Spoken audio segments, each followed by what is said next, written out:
So we should be live now. So I am going to get us started here. So my name is Keith Losey. I am the Executive Director of the Albany Regional Museum. And today is our second Virtual History Bites. We hopefully have fixed all the kinks from last time, but we will be recording this and making it available later. And if we do run into issues, we'll edit it together just like we did the last one. Today's presentation is going to be a really fun one. It's going to be kept at a high level, but it's going to be looking at the Brides of Christ, also known as the Holy Rollers. They were a local-ish cult group here in Oregon, and they have quite the history. Our presenter today is Jolene Thompson, a resident of Albany and a member of our City Landmarks Commission. She previously presented on the ghost town Geneopolis, and that is what kind of led her to some of this research and an interest in this topic. So I am going to hand it over to Jolene and get us going. Well, thanks so much, Keith. And I'm so excited to talk about this subject just because I know other people are really excited about it too. I had a lot of people come up to me after the Geneopolis presentation and ask if I stumbled upon anything about this group in my research, and I did. This is just going to be a very brief overview because there's so much to get into and it's so very complicated. So we're just going to take a big picture view of it and go over a little bit of the history.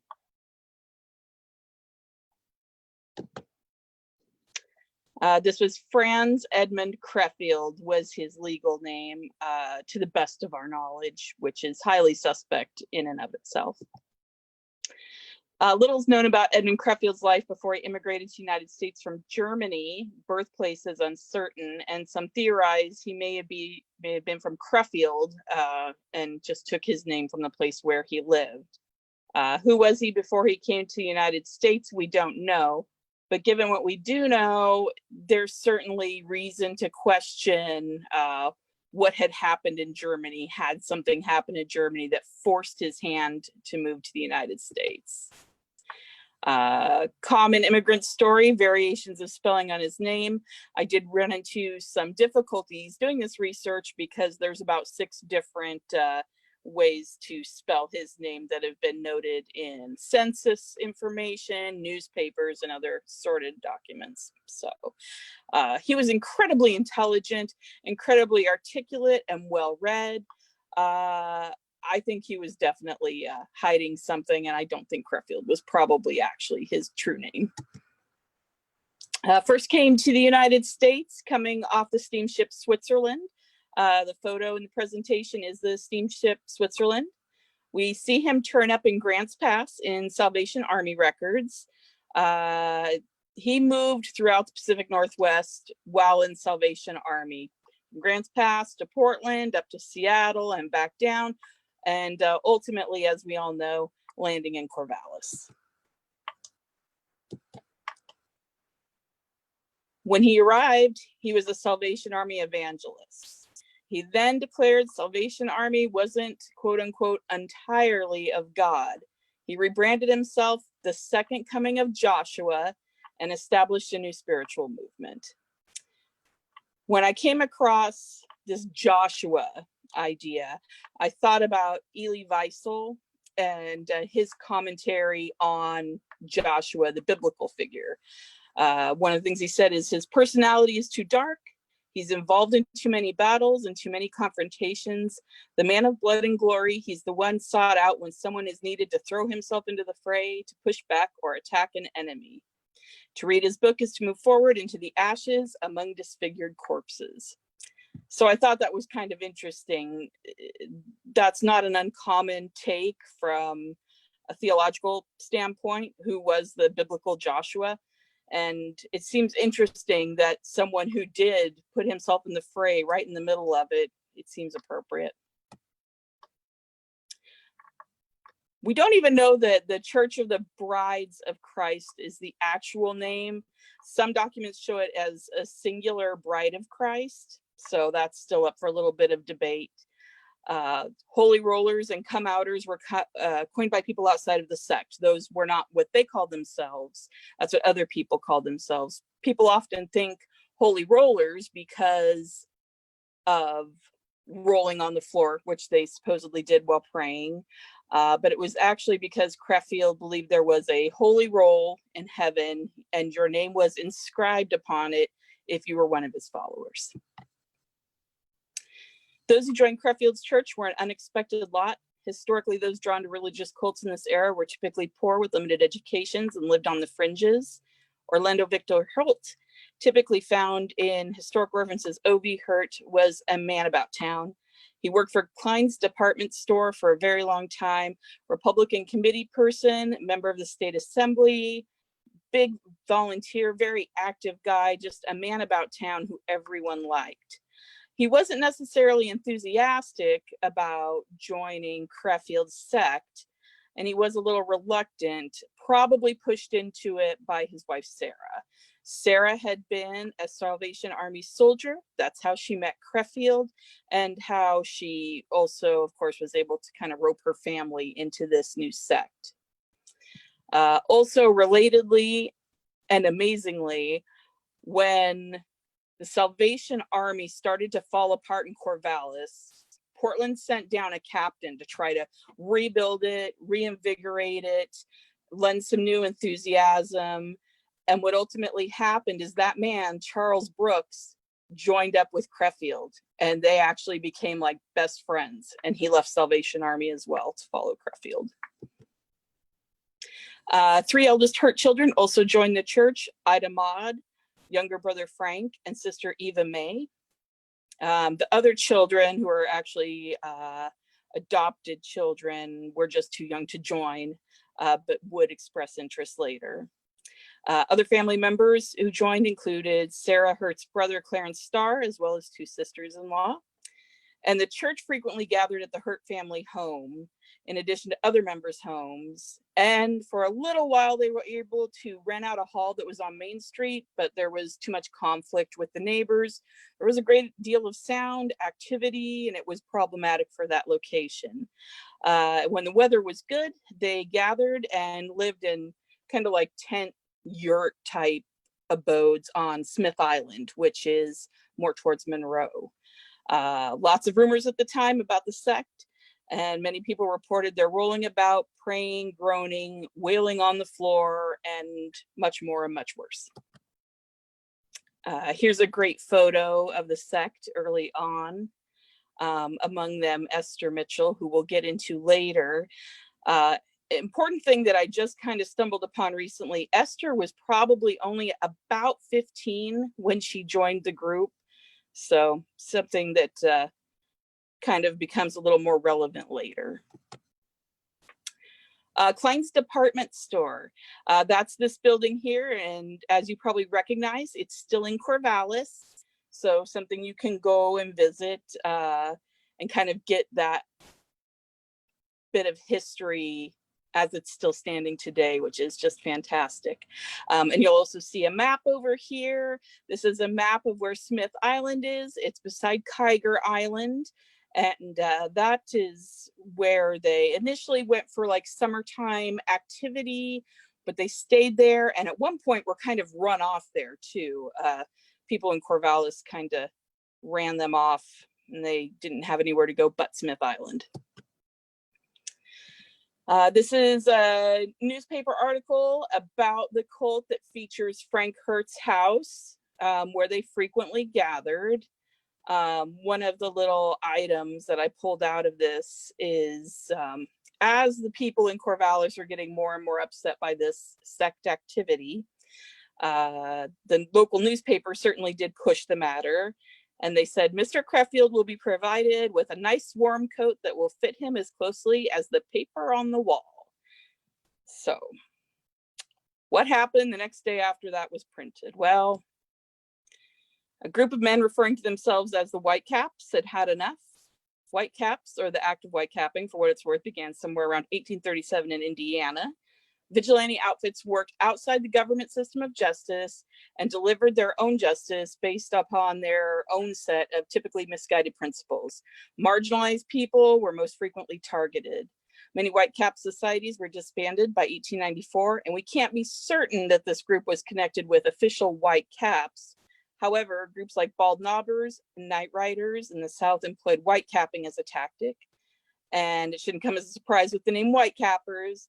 Another group had also utilized the term and took it on as their own. And that was a group that was in Oregon, specifically very active in Benton County, and that's the Ku Klux Klan. Were these white cap vigilantes KKK? Given that precedent, it's a fair assumption. And that mob set out for Franz Edmund Creffield. And they also set out for his friend, Charles Brooks. They were captured by the white caps, and true to the suggestion of the paper that they be given nice warm coats that fit as closely as the paper on the wall, they were tarred and feathered. It doesn't sound that bad, but it was actually a terrible, terrible, painful event to be tarred and feathered. I've included a picture.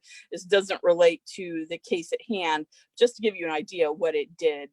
They would immobilize the victim. The tar would be hot, and to try to remove it, intensely painful, and the action itself was very painful as well. Creffield was in good company. Joseph Smith, founder of the Latter-day Saint movement, was tarred and feathered at one point by his detractors. Likewise was Father John Baptist, a Jesuit priest who went on to become the first president of Boston College. So he was in good company. I don't think he deserved that company, but just a point of interest that tar and feathering was used against religious minorities fairly frequently back then. Insert clever quip about the torture of married life here, because after he gets tortured, what does he do? The very next day, Creffield turns up in Albany, and he is in Albany to marry Maud Hurt. Only the brother and sister-in-law of Maud attended the wedding. It was a scary time because I think Creffield was pretty certain he was going to be killed. And fearful that they were going to return to further their vigilante justice, he ran off to Portland within 2 days of them being married. Maud returned to the family home in Corvallis. A few months from then, in a stunning confession at the behest of her husband, Burgess Starr, new bride Maud's aunt, and this gets tricky, her aunt, Donna Starr, signed an affidavit while in Portland, claiming that she had had adulterous relations with Creffield. The quote from the document is, "improper relations of the most revolting kind." Multnomah County District Attorney issued an arrest warrant and Creffield went into hiding.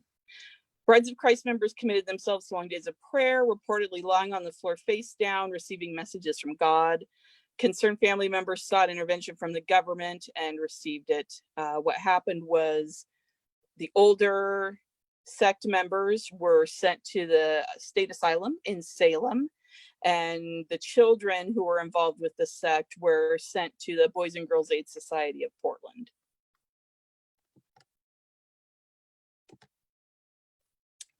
This is just a nice photo of what the state asylum looked like at the time.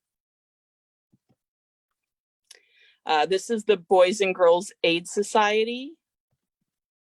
This is an older document just relatedly explaining to the community what Boys and Girls Aid Society did, soliciting donations to try to help the children who lived there.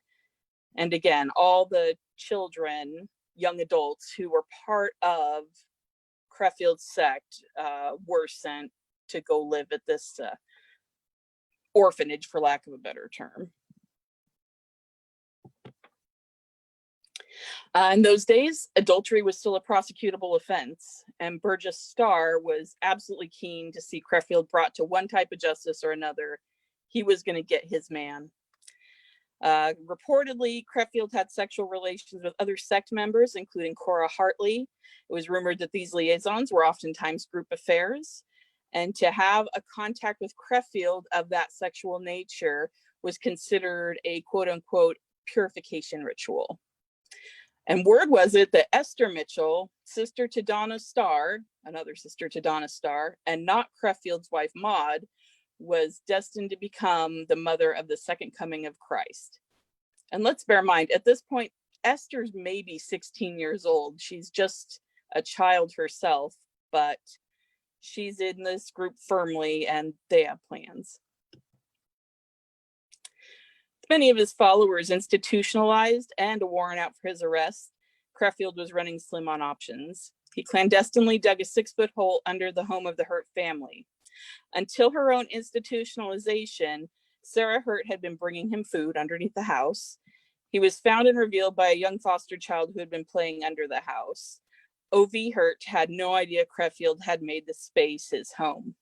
It's interesting, is one of the reasons why Sarah was institutionalized, some of the justification for sending her to the state asylum was because she would stand in a corner and supposedly talk to herself.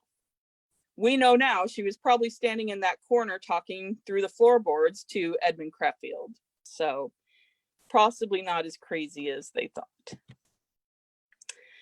This is Edmund Creffield's mugshot. He was sentenced to 17 months in the state pen after being convicted of that adultery charge. Here's just a couple historical photos of the Oregon State Penitentiary. It's actually a really beautiful building.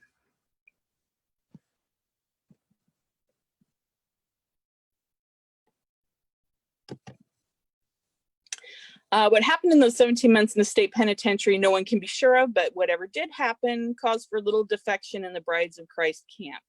After his release, nearly all of Creffield's followers immediately returned to his side.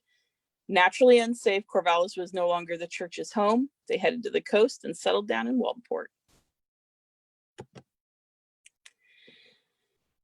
Cora Hartley's husband, Lewis, was convinced his wife was in a sexual relationship with Creffield, and from most historical documents, it appears to be true. He sought to kill him on a ferry in Newport, but he had not handled his pistol correctly, might have had the wrong ammunition. It didn't work. So he was right there. He had his man in the moment, and it failed. But he vowed he'd be back, and he was going to get his man. He wasn't the only one. Somebody else was out to get Creffield too, and that was George Mitchell. George was Esther's brother, and he was convinced that Creffield had demeaned Esther, intended to take away her purity, and was just an all-around bad guy, and he had to somehow defend his sister's honor. And there was also, of course, Burgess Starr, who was the catalyst of so much of this happening, who had Donna sign the affidavit stating she had had this adulterous relationship with Creffield and pursued him through legal channels. Now that Creffield was out of the state pen, Burgess Starr wanted him dead too.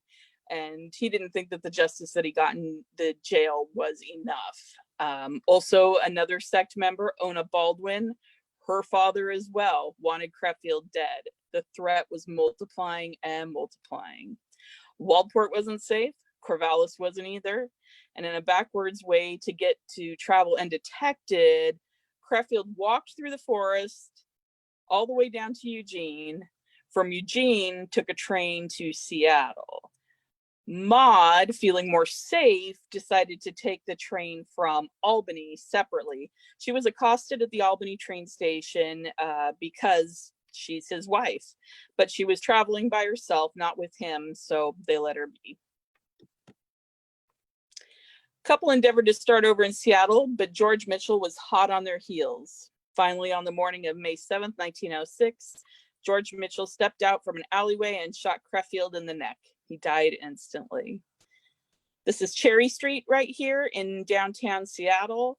This is about the location where Creffield was shot. It still exists. You can still see it today. So that's a fun point of interest.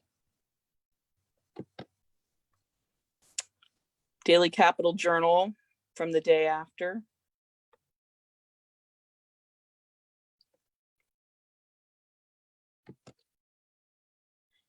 George Mitchell promptly taken into custody with Will Morris as his defense attorney.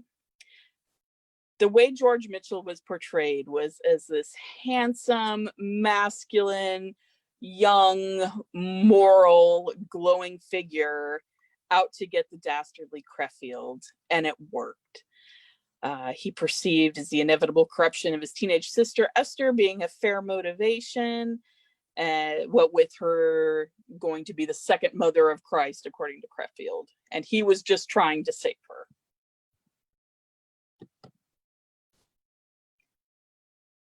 The trial went on, and the jury heard from several familiar names: O.V. Hurt, Burgess Starr, all familiar players. These men literally crying on the stand for their poor corrupted women, and hoped with their whole hearts that they would be seeing George set free, because he was driven to do this horrible deed. And indeed, he was found not guilty, and he also was found not guilty without any charge of insanity. So because there was no stipulation there, no charge of insanity, he literally got to just walk out of the courtroom and he was done. He went, he booked a train to Portland, and he was on with his life. Obviously, Esther Mitchell, his sister, not pleased. Maud Creffield, widow of Edmund, also not pleased. And the two of them got together and they hatched a plan. Maud Creffield purchased a gun, a box of shells, and she and Esther made a plot that Esther was going to kill her brother. Under the guise of a peaceful reunion and goodbye, Esther Mitchell went to the train station. Brother Fred offered to take her coat from her arm, and as he did so, it was revealed that she had a gun in her hand. So at that moment, she had to do it, and Esther shot her brother George in the back of the head, severed an artery, and he died very swiftly.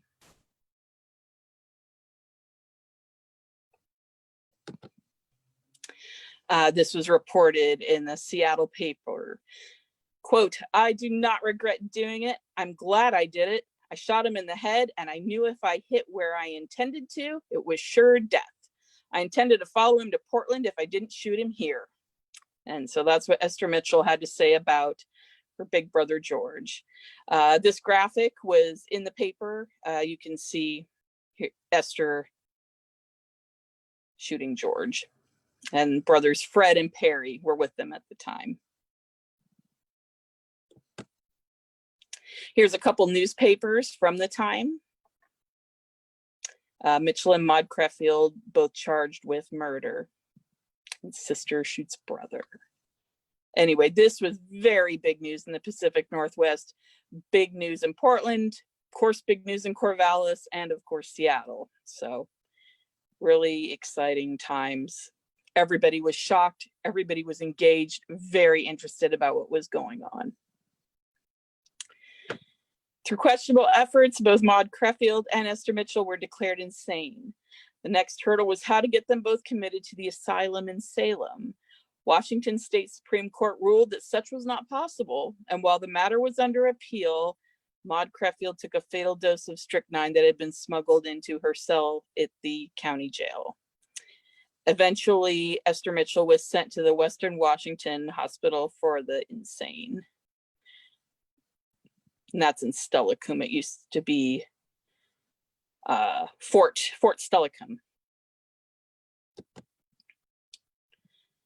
Paper from Seattle Daily Times. Mrs. Creffield killed herself with poison! Exclamation point. But again, just shocking event that just captivated the Pacific Northwest. It was just really big news. This was one thing I found while doing this cursory research that really struck me, is despite the fact that by the time this saga had ended, O.V. Hurt could not stand Creffield. He was very angry with the destruction Creffield brought to his family, but He knew how much his daughter loved him, and he ended up purchasing 2 plots in Seattle so they could be side by side. So they moved Edmund from the place he had been buried just a short time before to be beside Maud.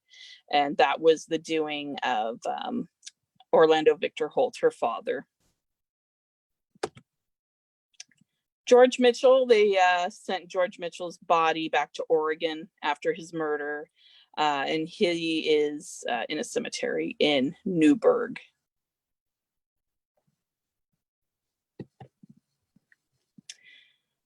Two years after entering the asylum, Esther was declared cured of her insanity, released to the custody of O.V. Hurt, and returned to Oregon. She met a man, James Barry, in Newport, and they married there in 1914 and began their life in Waldport. 3 months later, her friend Cora heard a disturbing sound from Esther's bedroom. She rushed in, found Esther in a state of distress, asked her what she could do, and Esther replied nothing. And when Cora attempted to render aid, Esther snapped that she was hurting her and promptly expired just right at that moment. Esther left behind a note which only dictated the distribution of some possessions and advised her husband that the mortgage was paid, there was a little money in the bank. Beside the note was an emptied bottle of strychnine and a glass of water with some remaining crystals. Esther's buried in Waldport at Aldergrove Cemetery. Later, widower James Barry would go on to marry a familiar soul, none other than Esther's sister and catalyst for Creffield's arrest, Donna Starr. Many of the original members of the Brides of Christ sect remained in the greater Waldport area. The intermarriage was rampant, and the group remained small but tight. O.V. and Sarah Hurt, Cora Hartley, and Perry Mitchell are all buried in Yachats. Esther Mitchell Barry and Frank Hurt are buried in Waldport. Just some final notes. I never thought I would be putting together a historical presentation relying solely on the internet, but that's basically what happened because I couldn't get into libraries, historic research rooms, that sort of thing. So I really relied heavily on JSTOR, which is academic journals, and Alcatron for the images. These are both free online. For JSTOR, you'll just need a library account. My hope is once we move into phase 3, we can all get together for a more robust examination. I have some work progress administration documents that would just blow your mind. It's so salacious, and I hope that we can do that someday. And I hope this overview has piqued your interest and we can talk about it more in the future. Great presentation. Really interesting history, local-ish, like I said, but they certainly had an impact in Albany a little bit, and it certainly had people probably watching. If anybody has any questions, I want to allow just a little bit to see if any come in. I haven't seen any. But yes, we want to come back to this topic when Jolene has more time to dig into documents that she can't get access to right now, and when we can do it as a history SIPS and do it somewhere fun and make it a little more, make it a little less than PG-13 probably. Right now, the comments that I've seen coming in, Jolene, on Facebook all show that they were fascinated by it and are giving you lots of thanks for putting this together. Awesome. Well, it'll be so much fun when we get together next time. We'll have a lot more information, and I'm looking forward to it. One question.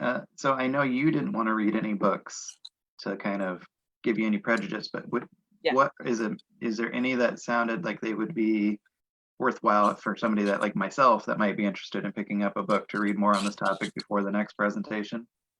Yes, I will provide you with a list of those because there's quite a few, and there's even a movie. So I'll be sharing those with you, Keith, and you can share them via your Facebook page for the museum. Great, thank you.